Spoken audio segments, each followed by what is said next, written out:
ओम शांति। तो आज देखें कोर्ट में गौतम ओम राधे जी के साथ और भी अन्य 5 बहनों को भी न्यायालय में जाने के लिए प्रवेश पत्र मिला था। तो वो सभी ये जो कह रहे हैं प्रकाश मणि जी, तो हम कराची से हैदराबाद उस न्यायालय में आए थे। कोर्ट का कमरा लोगों से भरा हुआ था। काफी संख्या में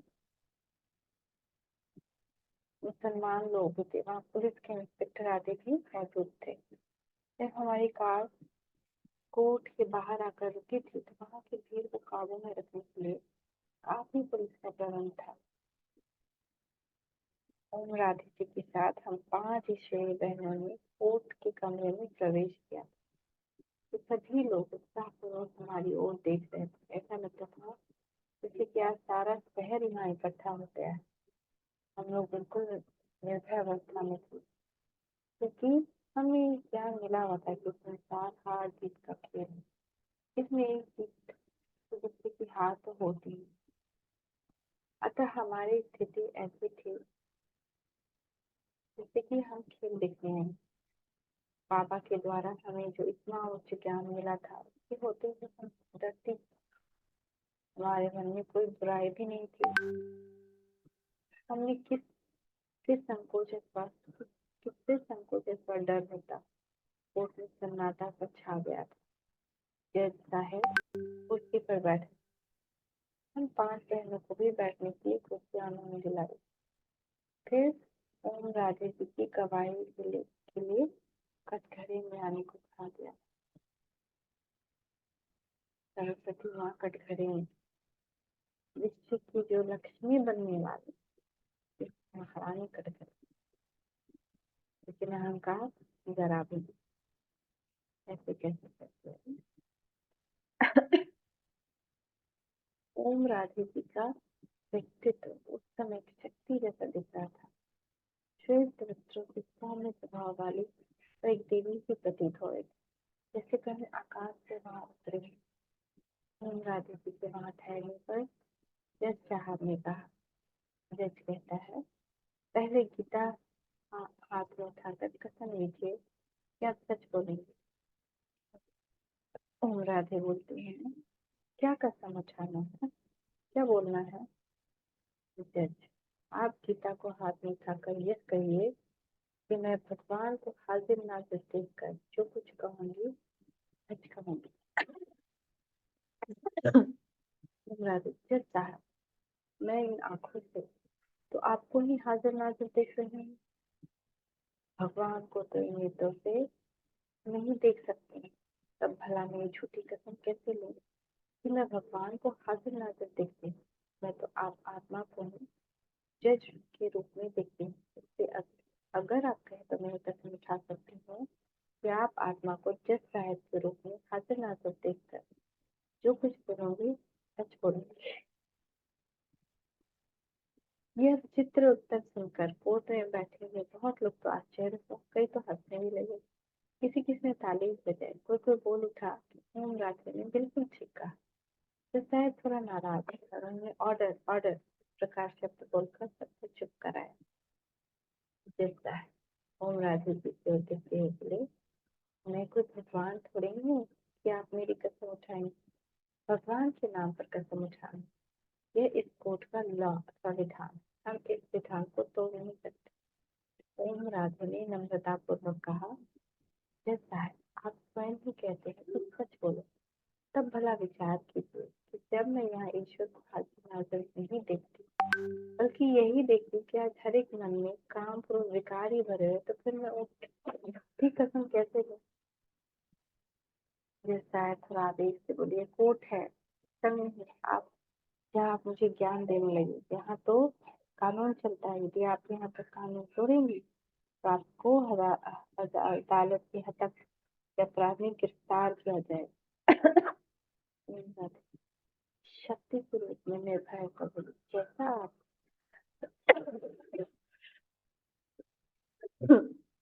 जैसे आप इस कोर्ट की हद तक नहीं कराना चाहते, वैसे ही मैं ईश्वर जो कि आपका और हम सबका परम पिता है उसका अपमान अथवा उसकी हद तक कैसे कर सकते हैं।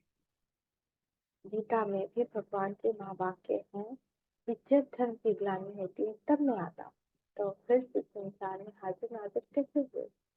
परमात्मा तो ज्ञान स्वरूप, आनंद स्वरूप, प्रेम स्वरूप और निर्विकार है, परंतु आज हर एक मन में क्रोध आदि, काम आदि विकार है और शांति तब भला परम पवित्र परमात्मा सब में हाजिर नाजिर कैसे हुए? इस तरह हम राधे जी की आयु लगभग 21 वर्ष थी। निर्भीक अवस्था में उनके मुख से ऐसे विवेक संगत उत्तर सुन पर लोग दांतों तले उंगलियां दबाने लगे। एंटी ओम मंडली के जो लोग वहां उपस्थित थे उनकी स्वयं उनके मन को भी यह सच्ची बातें स्पष्ट करते हुए मालूम पड़ती थी। ये किसी ने नहीं सोचा कि आज ऐसा कौतुक होगा। कानून से बधे सज्जन साहब को तो अपनी ड्यूटी निभानी ही थी। अतः यद्यपि उनके मंतव्य को ओम राधे जिससे उत्तर झूठे वैसे मालूम होते थे, वो भी वे कमजोर से आवाज में बोले, कुछ भी हो, कोर्ट के नियम का तो पालन करना ही होगा।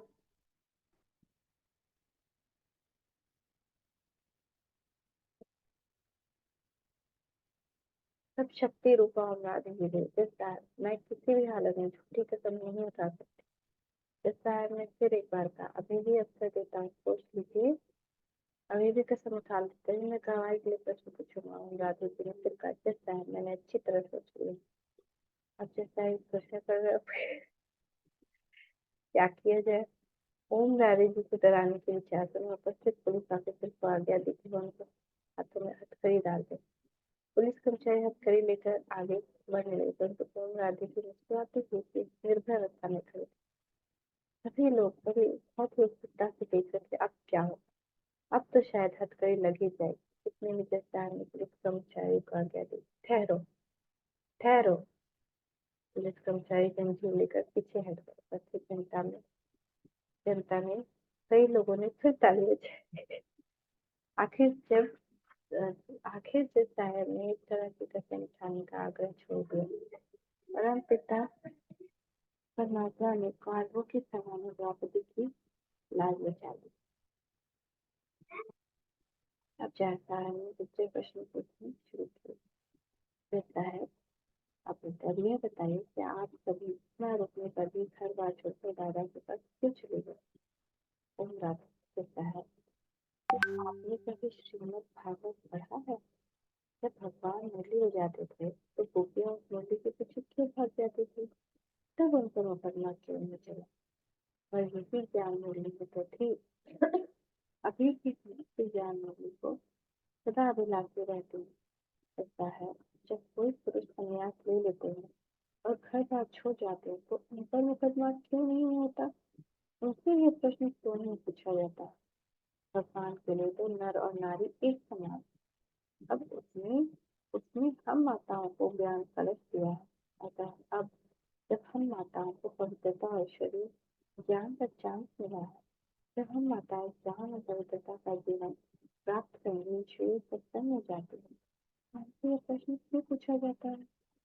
जैसा है ज्ञान और जीवन के कारण संबंधियों की ओर से हमारे मार्ग में रुकावटें पड़ती तथा वे माताओं पर जो अत्याचार करते हैं, इसके परिणाम स्वरूप ही ऐसा हुआ है। इस प्रकार जज ने और भी कई प्रश्न किए। उदाहरण के तौर पर एक प्रश्न यह था, जज, भला दादा अब सबकी आंखों में डालने के लिए कौन सा सुरमा या अंजन देते हैं? राधे, जैसा है क्या आपने शास्त्र पढ़े हैं? जज, कुछ पढ़े तो हैं। तो आपने पढ़ा होगा ईश्वरीय ज्ञान को अंजन भी कहा है। एक पति है, ज्ञान अंजन सतगुरु दिया, अज्ञान अंधेर बिना। अब सतगुरु परमपिता परमात्मा ज्ञान देते हैं तो आत्माओं का ज्ञान अंधेरा मिट जाता है। ये वही ज्ञान अंजन अब हमें परमपिता परमात्मा देते हैं कि हम औरों को भी देते हैं। फिर दादाजी के कितने बचते हैं? ओम राधे, जिस साहब, हम दादाजी के शरीर को नहीं देखते, हमें तो दिव्य चक्षु के द्वारा उनके तन में प्रविष्ट हुए परम पिता परमात्मा का अनुभव अथवा दिव्य साक्षात्कार होता है। अब आप ही बताइए, भगवान के कितने बच्चे हैं? क्या कोई मनुष्य कोई गिनती कर सकता है? भगवान तो त्रिलोकीनाथ है, सब उनके बच्चे। केवल हम उनके बच्चे बच्चियां नहीं, बल्कि आप भी उनके बच्चे। साहब ये सभी उत्तर शांत होकर सुनते रहे और लिखते रहे। ओम राधे सीधी कटखड़ी से उतरकर हमारी ओर आई। घंटा ने एक बार फिर तालियां बजाई।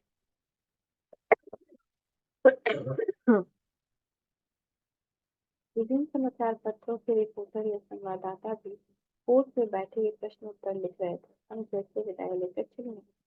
दूसरे दिन हमने कराची में लौटकर बाबा को सारा समाचार सुनाया, परंतु बाबा को समाचार पत्रों पहले ही सब मालूम हो गया था। वो शांत, साक्षी और निश्चिंत अवस्था में थे।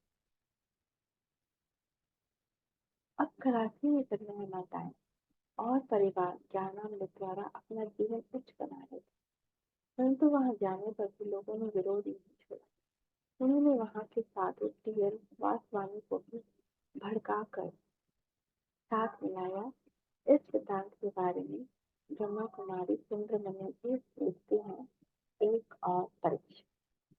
कराची में साधु टीएल वासवानी ने कन्याओं के लिए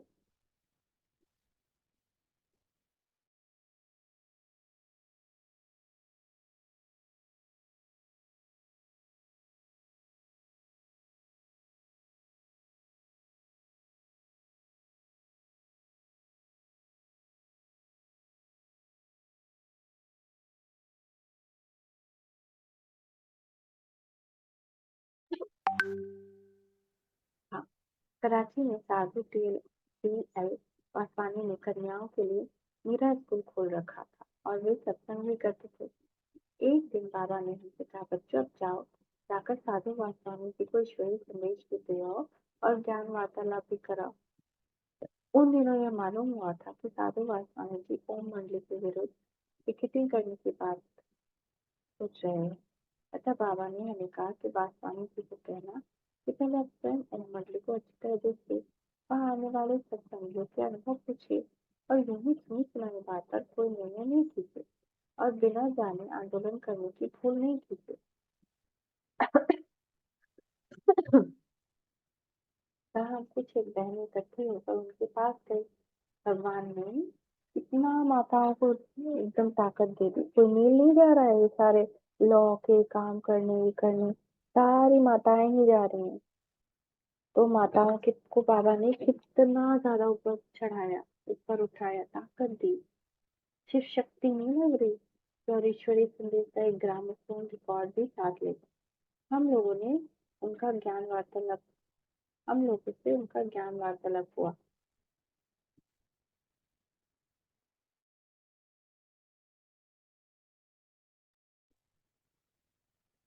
हमने उन्हें अपना अनुभव भी सुना, यही बताया कि अब परमपिता परमात्मा हमें क्या ज्ञान दे रहे हैं, उसका लक्ष्य क्या है, उसमें हमें प्राप्ति क्या हुई है और उससे हमारे जीवन में परिवर्तन क्या है। यह सब सुनकर आसमानी की बहुत खुश हुई। हमने बाबा की ओर से और ओम मंडली की ओर से ओम निवास में आने का निमंत्रण भी दिया। वह कहने लगे, अच्छा मैं आपके साथ ही चलता हूँ। चुनाचे वे हम सभी के साथ कार में ही बैठकर चलने लगे। जो ही वे कार में बैठे त्यों ही कार के चारों ओर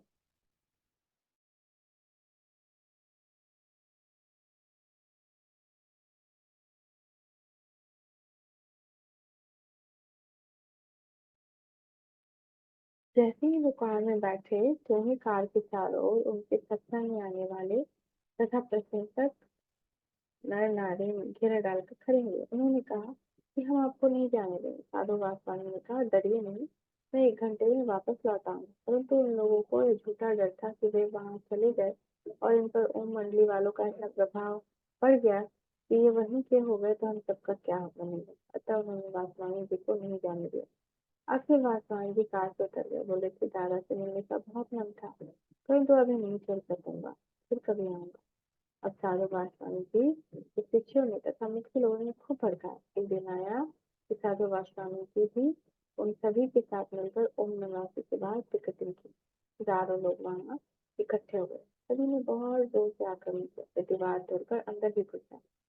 लेकिन शीघ्र ही पुलिस पहुंचकर सभी को भगा दिया। वासवानी जी को पुलिस वाले ले गए। साधु वासवानी जी श्री कृष्ण के भक्त थे और गीता में उनकी बहुत श्रद्धा थी। यदि लोग उन्हें नहीं भर पाते, अभी एक बार दादा के समय ज्ञान वार्तालाप करते तो वे कटिंग नहीं करते बल्कि बहुत ही खुश होते।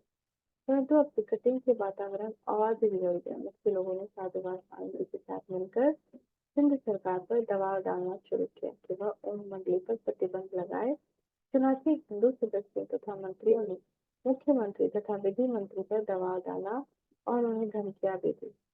इस सिलसिले में मुख्यमंत्री तथा विधि मंत्री ने सिंध की विधानसभा में जो भाषण दिए वो बहुत ही तथ्यपूर्ण स्पष्ट कहा कि मंत्रिमंडल के हिंदू सदस्यों ने हमें त्याग पत्र की धमकी दी, परंतु हम किसी की धमकियों से डरने वाले नहीं। हर एक को अपने धार्मिक मंतव्य के अनुसार सत्संग या साधना करने का कानूनी अधिकार है। ओम मंडली पर प्रतिबंध किस धारा के अंतर्गत लगाया गया? उन्होंने हजरत मोहब्बत का उदाहरण देते हुए तथा अन्य सुधारकों का हवाला देते हुए यह भी कहा कि शुरू में वे लोग भी संख्या में थोड़े होते थे और उन पर भी लोगों ने अत्याचार किए थे। उन्होंने स्पष्ट शब्दों में कहा कि राजा से जो भी जायज मांग की गई थी वह उन्होंने पूरी की। उन्होंने यह भी कहा कि वास्तव में जाति तो एंटी ओम मंडली की है, परंतु अंत में जब उन्होंने अपने मंत्रिमंडल के काम से टूटते देखा तो वे थोड़े से झुक गए। सरकार ने एक ट्रिब्यूनल नियुक्त किया, परंतु उस ट्रिब्यूनल में भी सिंधी भाई बंधु तथा मुख्य के रिश्तेदार व्यक्ति ही नियुक्त किए गए थे।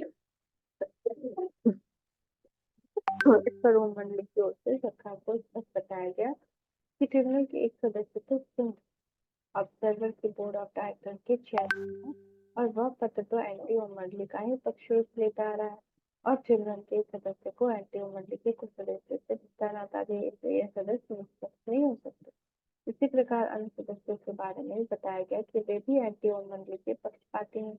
अतः सरकार को आवेदन पत्र दिया गया कि ट्रिब्यूनल में कोई निष्पक्ष व्यक्ति होना चाहिए, या तो उसमें कोई अंग्रेज आदि हो या कोई निष्पक्ष हिंदू हो। इसके अतिरिक्त यह भी कहा गया कि टिकटिंग के परिणाम स्वरूप जो वातावरण बिगड़ गया उसे जांच किया जाए। जो सेक्शन 144 लागू है उसे हटाया जाए ताकि ओम मंडली के प्रतिनिधि आपस में मिलजुल सके और वे अपने वकील से राय सलाह भी कर सके। पुनः यह भी मांग की गई कि ट्रिब्यूनल के सामने वकील को लाने की भी स्वीकृति दी जाए, क्योंकि ओम मंडली की प्रबंध कमेटी के सदस्याएं कानूनी बातों को पेश करने की विधि से अपरिचित। इसके अलावा सरकार से यह भी कहा गया कि ट्रिब्यूनल को अधिकार होना चाहिए कि वह साक्षी के लिए जिन व्यक्तियों को चाहे बुला सके। ट्रिब्यूनल की कार्य पद्धति का भी पता लगना चाहिए तथा जिन बातों पर इसे जांच करनी उसकी भी सूची प्रकाशित होनी चाहिए, परंतु ओम मंडली की ओर से सरकार को लिखी इन सब बातों की कोई सुनवाई नहीं हुई। न ही उनके प्रतिनिधियों को वकील पेश करने की इजाजत दी गई, न उनके आपस में पूरी तरह से मिलने जुलने के लिए उचित वातावरण पैदा किया गया। अतः ओम मंडली ने ट्रिब्यूनल के बैठकों में सम्मिलित होने से इनकार कर दिया। ओम मंडली के बहुत से सदस्यों ने व्यक्तिगत रूप से ट्रिब्यूनल को लिखा था कि हम भी ट्रिब्यूनल के सामने ओम मंडली के मंतव्यों तथा कार्य को स्पष्ट करना चाहते हैं। यद्यपि वे प्रतिष्ठित कुलों के नर नारी थे, परंतु उनमें से किसी को भी साक्षी के लिए नहीं बुलाया गया था। आखिर ट्रिब्यूनल ने ओम मंडली के प्रतिनिधित्व की सुनवाई किए बिना एक तरफा निर्णय दे दिया, जिसमें उसे ये सिफारिश की गई कि ओम मंडली के सदस्य अलग अलग रहे। यह बड़ा विचित्र निर्णय था, क्योंकि ओम मंडली के सदस्य तो प्राय परिवार थे या पति अपनी पत्नी से, पिता अपने पुत्रों से अलग रहे। ट्रिब्यूनल की इस बात पर तो ध्यान ही नहीं दिया गया। बहुत से पूरे कुटुंब ही ओम मंडली में थे। अतः इस फैसले की कई समाचार पत्रों जैसे कि सिंध गजट में कड़ी आलोचना हुई। बहुत से शिक्षित लोगों ने आवाज उठाई कि यह अन्याय है। हर एक को अपने धार्मिक सिद्धांतों पर चलने की पूरी वैधानिक स्वतंत्रता है और होनी चाहिए। ओम मंडली की ओर से भी गवर्नर साहब को पत्र लिखा गया। समाचार पत्रों में इस बात पर काफी चर्चा हुई कि जिस कानून के अंतर्गत ओम मंडली के सदस्य को अलग रहने के लिए कहा गया वह कानून तो इस मामले में लागू ही नहीं होता और तो किसी ऐसी संस्था पर लगाया जा सकता है जो उपद्रव करती हो। परंतु ओम मंडली के बारे में तो हाईकोर्ट पहले भी एक निर्णय सुना चुकी है कि लोग शांति प्रिय है और समाज सुधारक है, किंतु कितना अन्याय संसार में हाईकोर्ट के इस निर्णय की ओर ध्यान न देते हुए मंत्रिमंडल को बचाने के लिए न्याय का खून कर दिया गया और अंत तक ओम मंडली को यह भी नहीं बताया गया कि ओम मंडली के विरुद्ध ट्रिब्यूनल में किस किसने गवाही दी और उसने क्या क्या कहा और कि ओम मंडली के विरुद्ध आरोप क्या है, उसका आधार तथा प्रमाण क्या है।